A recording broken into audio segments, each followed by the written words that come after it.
किसी भी व्यक्ति को मापने के 3 मापदंड होते हैं। पहला यौवन, दूसरा बल, तीसरा उचित और अनुचित की समझ। इसलिए यदि आप यौवन हैं तो अपने से बड़ों का, वृद्ध का सम्मान करें, आदर करें। बलशाली हैं तो दुर्बल की सहायता करें, और यदि अनुचित हैं, कोई भूल कर बैठते हैं, तो अपनी भूल को स्वीकारना सीखिए, क्योंकि ये तो निश्चित है कि आप सदैव यौवनशाली, बलशाली और बुद्धिशाली नहीं रहेंगे। कभी ना कभी आप भी वृद्ध होंगे, दुर्बल होंगे, दोषी होंगे।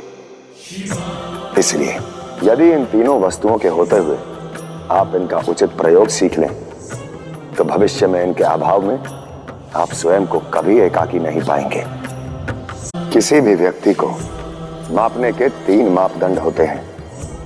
पहला यौवन, दूसरा बल, तीसरा उचित और अनुचित की समझ। इसलिए यदि आप यौवन हैं तो अपने से बड़ों का, वृद्ध का सम्मान करें, आदर करें।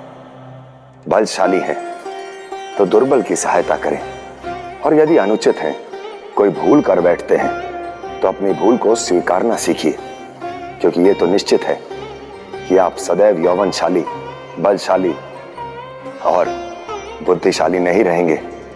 कभी ना कभी आप भी वृद्ध होंगे, दुर्बल होंगे, दोषी होंगे। इसलिए यदि इन तीनों वस्तुओं के होते हुए आप इनका उचित प्रयोग सीख लें, तो भविष्य में इनके अभाव में आप स्वयं को कभी एकाकी नहीं पाएंगे।